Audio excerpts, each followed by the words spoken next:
नमस्कार बच्चों, आप सभी का एक बार फिर से स्वागत है आपके अपने YouTube चैनल हिंदी शिक्षा संसार पर। बच्चों, कल हमने सहर्ष स्वीकारा कविता का रसास्वादन किया था। आज हम इसके महत्वपूर्ण प्रश्न पर चर्चा करेंगे। कविता लिखी गई है गजानन माधव मुक्तिबोध द्वारा। तो प्रश्नों पर चलने से पहले एक बार फिर से कविता का सार जान लेते हैं, ताकि कविता की पृष्ठभूमि हमारे सामने उपस्थित हो जाए, ताकि प्रश्नों का उत्तर देने में हमें कोई कठिनाई ना आए।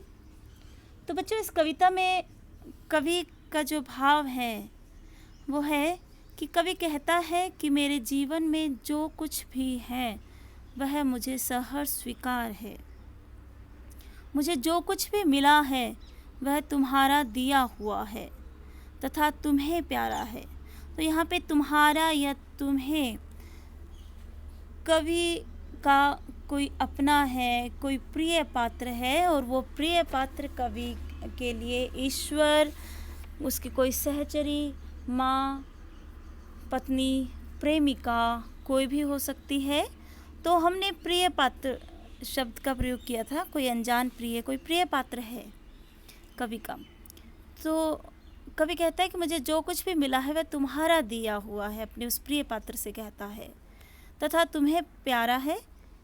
मेरी गर्वीली गरीबी, विचार वैभव, गंभीर अनुभव, दृढ़ता, भावनाएं आदि सब पर तुम्हारा प्रभाव है।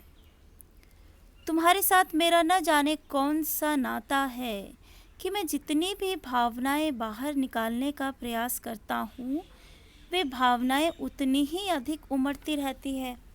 तो इसमें आया था, जितना भी उड़ेलता हूँ भर भर फिर आता है, कि तुम्हारे लिए इतना प्रेम है हृदय में, जितना भी उसको व्यक्त करता हूँ उतना ही फिर से भर जाता है। तुम्हारा चेहरा मेरी ऊपरी धरती पर चांद के समान कांति बिखेरता रहता है। जैसे धरती पर चांद अपनी चांदनी बिखेरता है, उसी तरह तुम्हारा चेहरा, तुम्हारा प्रेम, उसने मेरे जीवन को चारों तरफ से प्रकाशित किया हुआ है। कवि कहता है कि मैं तुम्हारे प्रभाव से दूर जाना चाहता हूँ। तो इसमें आया था कि कवि मोह से मुक्ति चाहता है, क्योंकि वो कहता है अति किसी भी चीज़ की अच्छी नहीं होती। अति का प्रभाव जो है जीवन पर उल्टा ही होता है। तो बहुत ज़्यादा प्रेम भी व्यक्ति को अंदर से निर्बल बना देता है, कमज़ोर बना देता है, उसको आत्मनिर्भरता से बहुत दूर ले जाता है। तो इसलिए कवि जो है इस अतिशय प्रेम से अब दूर जाना चाहता है। क्योंकि मैं भीतर से दुर्बल पड़ने लगा हूँ, तुम्हें मुझे दंड दो, ताकि मैं दक्षिण ध्रुव की अंधकारमयी अमावस्या की रात्रि के अंधेरों में लुप्त हो जाऊँ। मैं तुम्हारे उजालेपन को अधिक सहन नहीं कर पा रहा हूँ। तो ये उजाला किसका है? अपनेपन का, प्रेम का। तुम्हारी ममता की कोमलता भीतर से चुभने सी लगी है। मेरी आत्मा कमज़ोर पड़ने लगी है। वह स्वयं को पाताली अंधेरे की गुफाओं में लापता होने की बात कहता है, किंतु वहाँ भी उसे प्रियतमा का ही सहारा है। तो ज़िंदगी में उठा पटक, सुख दुख, अवसाद, संघर्ष कुछ भी है वो सब तुम्हारे कारण है, और वो सब तुम्हें पसंद है। तो इसलिए मैंने भी उनको सहर्ष स्वीकार किया है। तो वियोग की जो स्थिति होगी, जो पीड़ा की स्थिति होगी, वियोग की पीड़ा को जो मैं सहन करूँगा अपने जीवन में, वो भी तुम्हारी दी हुई होगी, इसलिए मुझे वह भी सहर्ष स्वीकार होगी। तो कवि को दोनों ही स्थितियाँ बहुत प्रिय हैं। तो अब प्रश्नों पर आते हैं। प्रश्न है, काव्यांश दिया हुआ है, जाने क्या रिश्ता है, जाने क्या नाता है, जितना भी उड़ेलता हूँ भर भर फिर आता है। दिल में क्या झरना है, मीठे पानी का सोता है, भीतर वह ऊपर तुम, मुस्काता चांद जो धरती पर रात भर, मुझ पर तो तुम्हारा ही खिलता वह चेहरा है। तो प्रश्न है, कवि अपने उस प्रिय संबंधी के साथ अपने संबंध कैसे बताता है। तो यहाँ पे कि कवि क्या संबंध बताता है कि उसे समझ में नहीं आ रहा कि उसका अपने प्रिय पात्र से कैसा रिश्ता है। इसलिए कहते हैं कि कवि का अपने उस प्रिय के साथ गहरा संबंध है। उसके स्नेह से वह अंदर व बाहर से पूर्णतः आच्छादित है, और उसका स्नेह उसे भिगोता रहता है। मतलब प्रिय पात्र के लिए प्रेम उसके हृदय में बहुत अधिक भरा पड़ा है, जो कभी भी कम नहीं होता। लेकिन समझ नहीं आता कि वो रिश्ता कैसा है। बहुत अत्यंत गहरा रिश्ता है, लेकिन उसका नाम नहीं है उसको ही। कवि अपने दिल की तुलना किससे करता है तथा क्यों? तो इसमें देखो लिखा है, दिल में क्या झरना है, मीठे पानी का सोता है। तो कवि अपने दिल की तुलना मीठे पानी के झरने से करता है। वह इसमें से जितना भी प्रेम बाहर उड़ेलता है, उतना ही यह फिर भर जाता है। हृदय में प्रेम की भावनाएं भरी पड़ी हैं प्रिय पात्र के लिए। कवि प्रिय को अपने जीवन में किस प्रकार अनुभव करता है? तो यानी कि भीतर वह, ऊपर तुम मुस्काता चांद, जो धरती पर रात भर मुझ पर त्यों तुम्हारा ही खिलता वह चेहरा है। तो कवि प्रिय को अपने जीवन पर इस प्रकार आच्छादित अनुभव करता है, जैसे धरती पर सदा चांद मुस्कुराता रहता है। कवि के जीवन पर सदा उसके प्रिय का मुस्कुराता हुआ चेहरा जगमगाता रहता है। कवि ने प्रिय की तुलना किससे की है और क्यों? वही उत्तर आ जाएगा कि कवि ने अपने प्रिय की तुलना चांद से की है, और इसलिए की है क्योंकि जिस प्रकार आकाश में हंसता चांद, चांद कैसे हंसता है? जब वो अपनी चांदनी बिखेरता है।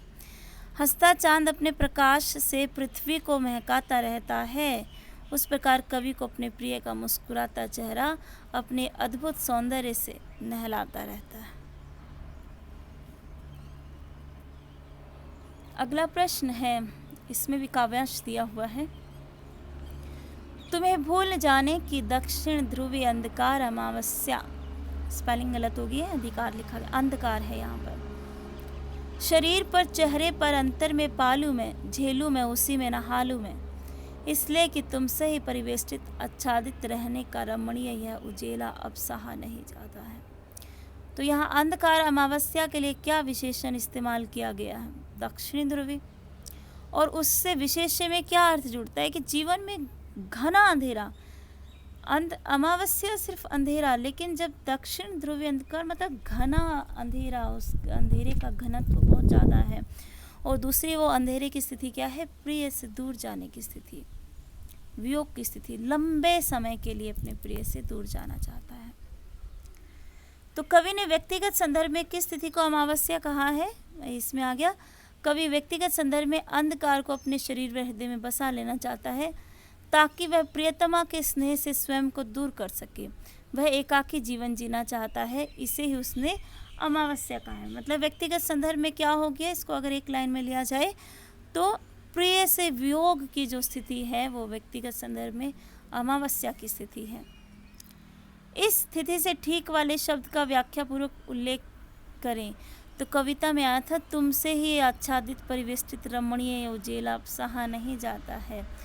अंधेरे से बिल्कुल जो उलट उजाले वाली जो पंक्तियां हैं वो उसके विपरीत आ जाएंगी कि स्थिति से ठीक विपरीत ठहरने वाली स्थिति निम्नलिखित है, तुमसे ही परिवेष्टित आच्छादित रहने का रमणीय यह उजेला। कवि ने प्रियतमा की आभा से सदैव घिरे रहने की स्थिति को उजाले के रूप में व्यक्त किया है। उजाला मनुष्य को मार्ग दिखाता है, इसी तरह प्रिया का स्नेह, स्नेह मतलब प्रेम रूपी उजाला उसे जीवन पथ पर चलने के लिए प्रोत्साहित करता है। कवि अपने संबोध्य, जिसको कविता संबोधित है, कविता का जो तुम है, को पूरी तरह भूल जाना चाहता है। इस बात को प्रभावी तरीके से व्यक्त करने के लिए कवि ने क्या युक्ति अपनाई है? रेखांकित अंशों को ध्यान में रखकर उत्तर दें। तो कवि अपने संबोध्य को पूरी तरह भूल जाना चाहता है। अपनी बात को प्रभावी ढंग से व्यक्त करने के लिए वह प्रियतमा को भूल जाने, उसके प्रभाव को शरीर और हृदय में उतार लेने, झेलने और नहा लेने की युक्ति अपनाता है। वह अंधकार में इस प्रकार लीन होना चाहता है कि प्रियतमा की स्मृति रूपी प्रकाश की किरणें उसे छू ना सके। मतलब उसके वियोग की पीड़ा को वो अंदर बाहर चारों तरफ से झेले, ऐसी स्थिति में वो जाना चाहता है। टिप्पणी कीजिए, गर्बीली गरीबी भीतर की सरिता बहलाती सहलाती आत्मीयता ममता के बादल। तो गर्बीली गरीबी कि कवि को गरीब होते हुए भी स्वयं पर गर्व है। उन्हें अपनी गरीबी पर गलानी या हीनता नहीं होती, बल्कि एक प्रकार का गर्व होता है। मतलब दुखी नहीं है वो गरीबी में कि भगवान ने मुझे क्यों गरीब बना दिया, वो गिड़गिड़ाता नहीं है किसी के सामने। स्वाभिमान भरा हुआ है। तो गरीब होते हुए भी वो स्वाभिमान से भरा हुआ है उसका जीवन, तो इसलिए उसने गर्भीली विशेषण का कि गर्व करने योग्य है गरीबी। तो भीतर की सरिता, कवि के हृदय में बहने वाली जो कोमल भावनाएं हैं, जो उसके हृदय में उमड़ती रहती हैं, वो है भीतर की सरिता। बहलाती सहलाती आत्मीयता, किसी व्यक्ति के अपनत्व के कारण हृदय को मिलने वाली प्रसन्नता, हर पल किसी का बहलाना सहलाना, अपनापन जताना, तो वो जो अपनत्व की भावना है उसके लिए ये प्रयोग किया गया है। ममता के बादल, ममता का अर्थ है अपनत्व, ये भी ममता भी अपनेपन से जुड़ी हुई है।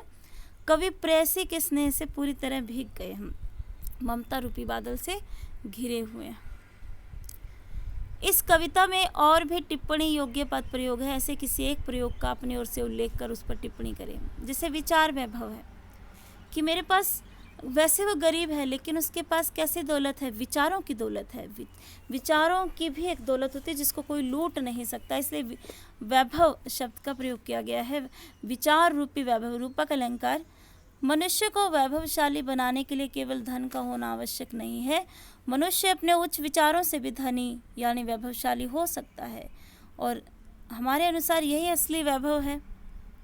बाकी धन तो आता जाता रहता है, लेकिन विचार जो है, जो विचारों का धनी होता है, वो दुनिया में सदैव यश का पात्र होता है, सम्मान का पात्र होता है। इसलिए विचारों की दौलत होनी चाहिए, अच्छे विचारों की, सकारात्मक विचारों की, और कवि के पास ये है। व्याख्या कीजिए। जाने क्या रिश्ता है, जाने क्या नाता है, जितना भी उड़ेलता हूँ भर भर फिराता है। बहुत महत्वपूर्ण पंक्तियाँ हैं, बार बार इनसे प्रश्न पूछे गए हैं। तो उपरोक्त पंक्तियों की व्याख्या करते हुए ये बताइए कि यहाँ चांद की तरह आत्मा पर झुका चेहरा भूलकर अंधकार अमावस्या में नहाने की बात क्यों की गई है। तो कवि ने प्रियतमा की आभा से प्रेम के सुखद भावों से सदैव घिरे रहने की स्थिति को उजाले के रूप में चित्रित किया है। इन स्मृतियों से घिरे रहना आनंददायी होते हुए भी कवि के लिए असहनीय हो गया है, क्योंकि इस आनंद से वंचित हो जाने का भय भी उसे सदैव सताता रहता है। मतलब एक बार वो कहते हैं कि तुम्हारा जो प्रेम है, तुम्हारा जो सौंदर्य है, वो मुझ पर उसी तरह से तुम्हारे प्रेम रूपी उजाले ने मुझे घेरा हुआ है, तुम्हारे सौंदर्य इस तरह बिखरा हुआ है मेरे ऊपर, जैसे चांद जो है धरती पर अपनी चांदनी बिखेरता है। लेकिन फिर भी उसको भूलने की बात की है, अंधकार अमावस्या में नहाना चाहता है। वही इसमें आ जाएगा कि कवि के लिए बर्दाश्त से बाहर हो गया है इतने अधिक प्रेम को झेल पाना, जो है इतना प्रेम भी व्यक्ति के लिए ठीक नहीं है। तो इसलिए, क्योंकि एक डर भी सताता है कि कभी इस प्रेम से हमें दूर होना पड़ा तो फिर क्या होगा। तो कवि भविष्य के लिए अपने आप को तैयार करना चाहता है। कवि प्रिय के प्रेम से खुद को मुक्त कर आत्मनिर्भर बन अपने व्यक्तित्व का विकास करना चाहता है। इसलिए कवि चांद की तरह आत्मा पर झुका चेहरा भूलकर अंधकार अमावस्या में नहाने की बात करता है, क्योंकि अत्यधिक प्रेम भी व्यक्ति को जो है वो निर्बल बना देता है, कमज़ोर बना देता है। तो धन्यवाद।